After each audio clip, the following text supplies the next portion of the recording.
Hello, my name is Moyo Juma. I was born in a small village in West Africa where the spiritual and physical realms have always been deeply intertwined. From a young age, I was immersed in ancient traditions where magic and the occult were not just stories, but an everyday reality. I was trained to manipulate the invisible, to control forces that no one else could see. To the world, I was what they call a warlock. For many years, I lived believing that these forces were the key to power and my survival. But the truth, which God revealed to me, was far simpler and more powerful than I could ever have imagined. Today, as a Christian, I can look back and see how far this path took me from true peace and the light of God. And it is precisely about this journey, the lessons I learned, and how God freed me, that I want to talk to you about today. When I lived in the occult, spirituality was something I used to control, to manipulate, to influence.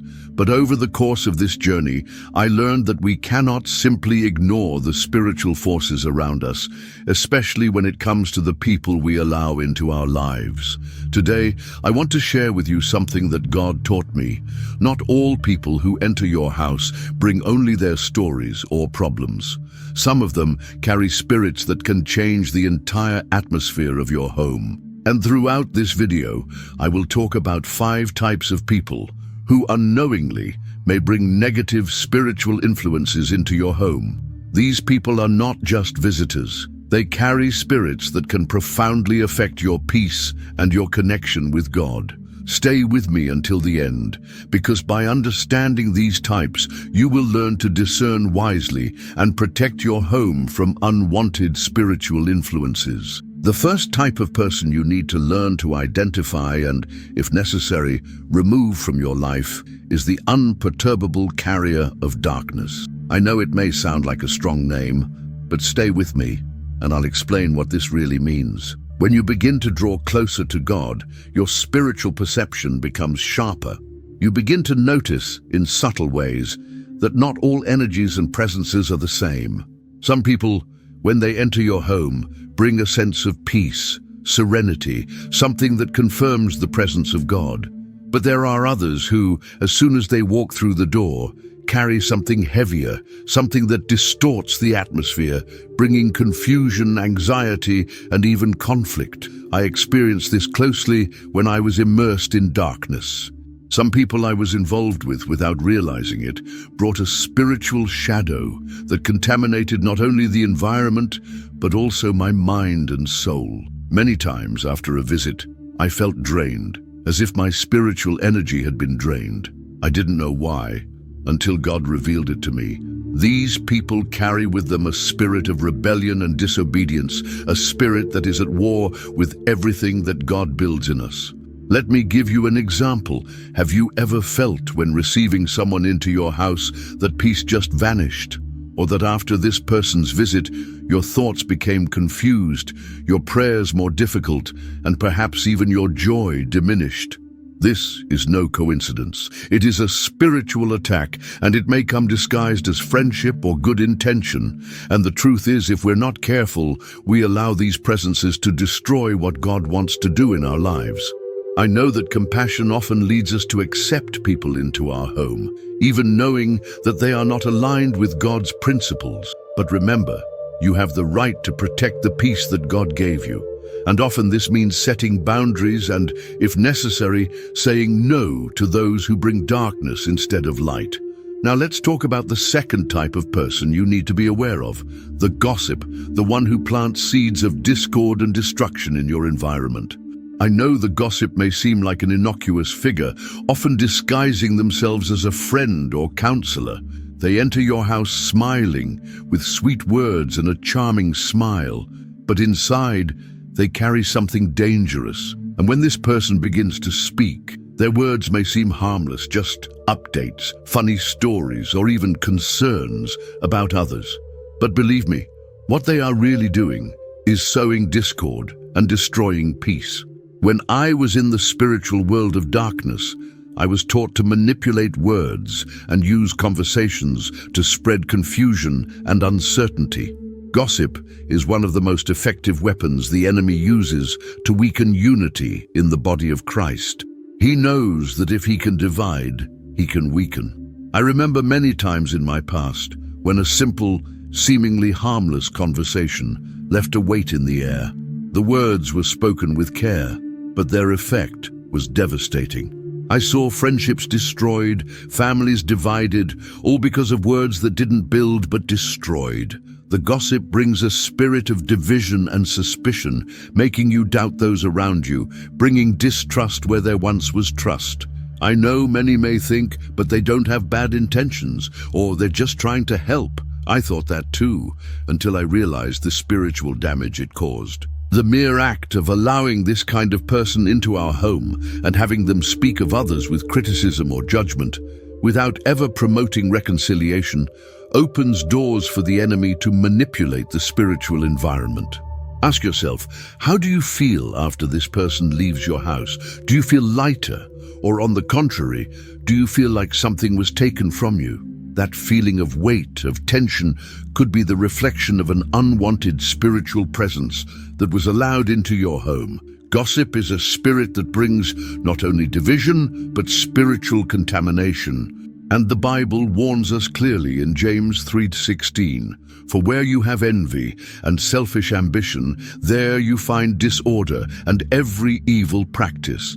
But the wisdom that comes from heaven is first of all pure, then peace-loving, considerate, submissive, full of mercy and good fruit, impartial and sincere." Therefore, when you notice someone creating an environment of distrust or division, even if disguised as friendly conversation, it's time to spiritually close the door to that person. Saying no to gossip is not an act of hostility, but of spiritual protection for you and your home. Remember, your home should be a place of peace and unity, not a battlefield of empty and destructive words. Now let's talk about a type of person that is often difficult to identify, but whose impact on the spiritual atmosphere of our home is significant: the cold and spiritually cynical person. This type of person is the one who doesn't need to be aggressive or speak cruel words to affect your peace. They enter your house with a smile on their face, but when they begin to speak, there is something in their energy that is palpable. It's not something you can touch or see, but you feel it. They bring an invisible weight, a spiritual coldness that can chill your faith and weaken your connection with God. I deeply experienced this when I was on the wrong path. Some of the people I surrounded myself with were far from faith. They didn't openly oppose what was spiritual, but their skepticism and disbelief were like a fog that permeated everything they touched. When they spoke about God, there was no reverence or enthusiasm. On the contrary, what was said came with sarcasm, subtle mockery, or even uncomfortable silence when the spiritual topic arose. This kind of attitude can be treacherous. It's not direct opposition like other forms of negative influence, but a silent erosion of faith. Have you ever felt that? As if, after interacting with such a person, your trust in God was weaker, your faith more unstable? I know I've been through that, and it's painful to realize how something so subtle can have such a big impact. The Bible speaks to the importance of having a heart full of faith and not allowing the unbelief of others to pull us away from the truth. In Mark 6:5-6, it is written, "He could not do any miracles there, except lay his hands on a few sick people and heal them. He was amazed at their lack of faith. Then Jesus went around teaching from village to village." Even Jesus, the Son of God, was limited by the unbelief of those around him. When the atmosphere is filled with cynicism and disbelief, even the miracles of God can be limited. I know what it's like to live in an environment where faith is constantly challenged, where unbelief hangs in the air. I also know that if you're not careful, this influence can begin to affect your own faith. When you're surrounded by people who ridicule spirituality or show disdain for everything sacred, you begin to lose expectation. You begin to doubt that God can do great things. And that is a strategy of the enemy. He knows that if he can make you doubt God, he can weaken your soul and rob you of the victory God has for you. So, the answer to this situation is clear. Protect your faith. When you notice that someone is bringing a spirit of skepticism or mockery towards what is sacred, distance yourself with love and wisdom. It's not because you don't love the person, but because you love what God is doing in your life. Your faith is precious, and you should not allow anyone to chill or diminish it. Now we come to one of the most treacherous types, the hidden manipulator. This person is cunning, silent in their intentions, but their presence can be devastating, often without you realizing it immediately.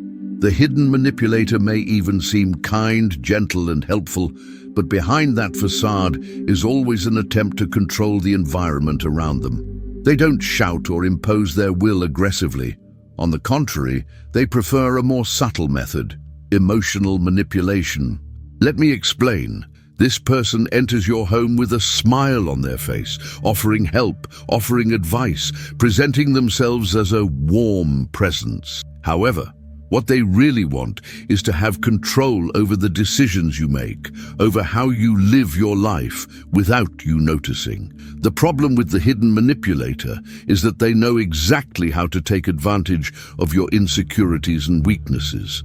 They'll make you feel responsible for everything that happens, but always place the blame on you when things don't go as expected. I saw this happen in my own life. When I was on the wrong path, I surrounded myself with people like this who claimed to be concerned about me, but all along were pushing me to make decisions that took me away from God's will.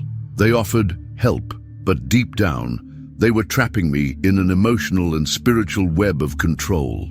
The hidden manipulator uses fear, guilt, and even religious guilt to keep people under their control. They don't speak openly, but in every conversation, in every gesture, there is a subtle invitation for you to follow their vision, not God's. They don't want you to be free. They want you to depend on them. One thing I learned when I left this life of spiritual manipulation is that, as harmless as manipulation may seem at first, it erodes your freedom and your discernment. There is no freedom where there is manipulation, only a cycle of dependence and darkness. The way to identify this type of person is simple. If their presence makes you feel constantly pressured, guilty, or confused about your own decisions, it's time to protect your spiritual space. This type of influence is dangerous because at first it may seem harmless, but over time you realize that the person is in control of your decisions, your actions, even your peace. The hidden manipulator has no respect for your spiritual autonomy, and their only agenda is to keep you trapped in their will. Now, we come to the last type of person you need to be cautious of, perhaps the most silent and at the same time the most devastating, the chronic victim. This person is different from all the others. There is no aggression in their attitude, no manipulation or open division. Instead, they present themselves as someone who is always struggling against circumstances, always suffering, and constantly makes you feel the need to help them, to save them. The chronic victim is the person who constantly sees themselves as the center of suffering and makes everyone around them feel that they must offer support, care, and attention. But the problem here is that no matter how much you want to help, no matter how much you want to be a presence of support, this person never truly feels healed or resolved. They feed on pain, and without realizing it, they make everyone around them sink into this cycle of negativity and despair. I went through a similar situation when I was lost in the occult. I surrounded myself with people who were always in a constant cycle of complaints and grievances. And no matter how much I tried to help, they were never willing to accept real help. They wanted attention, compassion, but didn't want true healing. This consumed me because by trying to help, I was only feeding their pain, not their liberation. Over time, I realized that this attitude leads to nothing but a spiral of despair and frustration. And the worst part, this attitude weakens the spiritual environment around you. The chronic victim doesn't often want to be truly helped because their identity is tied to suffering, and, unknowingly, they attract those who want to save them, making everyone around them, including you, prisoners of this endless cycle of complaints and sadness. This affects your peace, your relationship with God, and even your spiritual energy. The reason for this is simple. The person who lives in constant complaint is not aligned with God's purposes for their life. They are allowing negativity and despair to become their guide. I know that Christian compassion calls us to help those in need, but we must discern if we are helping someone to be free, or if we are, in fact, feeding a spiritual prison. Sometimes helping someone continue in their suffering is not love. It's allowing the enemy to keep working through that person to drain the peace and harmony from the environment. If you find yourself constantly drained, if your conversations become a cycle of complaints and no real solutions ever appear, it's time to set boundaries and say no. It's not about rejecting the person, but protecting your spiritual peace. Your home is an altar, and you cannot allow anyone to come with a spirit of complaint that destroys this sanctity. I know that what we've discussed today is not easy to hear, but it is a necessary step for the spiritual strengthening of your life. Maybe you've identified some of these people in your life, or perhaps you've recognized behaviors in yourself that need to be corrected. What's important now, more than ever, is to understand that the spiritual protection of your home and heart begins with discernment and wisdom. These 5 types of people are not just names or distant concepts. They are present around us in our daily lives, and it is our duty to recognize and, when necessary, set boundaries to protect what God has built in us. The enemy works in subtle ways, trying to enter through the open doors of lack of discernment. But you have the power to close those doors with wisdom, love, and firmness. Protecting your home, protecting your peace is not just a matter of external behavior. It is a matter of sanctifying every area of your life, including the people you share your time and space with. Your home is not a spiritual battlefield. It is a sanctuary where God's presence should be cultivated, where prayer should flow, where love and unity should be constant. And this, my friend, is something you must do with courage. It's not easy to confront people who may unknowingly be bringing negative spiritual influences into your life. But remember, the peace that God has given you is worth more than anyone's approval. You are protecting what is most precious, your connection with the Creator, the environment where your faith can grow and prosper.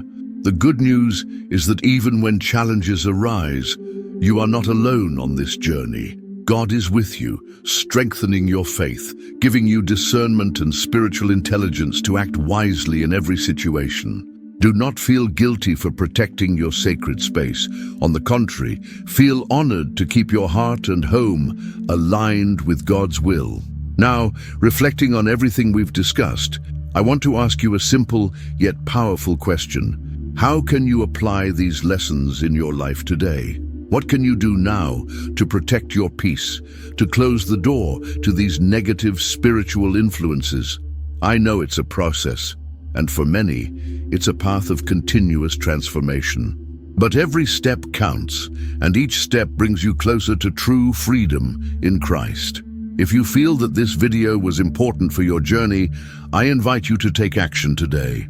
Subscribe to the channel so you don't miss any of the upcoming videos, where we will continue sharing practical wisdom to strengthen your faith and protect your spiritual environment. Leave your comment below and share with us how you've been facing these spiritual battles in your life. I love hearing your stories and seeing how this community is growing in faith. And if this video touched your heart, share it with someone who also needs to hear this message. Together, we can strengthen each other and live the full life that God has prepared for us. Also, click the bell to activate notifications so you don't miss any videos that will help you grow spiritually. Finally, remember, your home is sacred, your heart is an altar, and you have the power to protect what is holy. May God continue to bless you and guide your steps, and we'll see you in the next video. Stand firm in faith, and until then.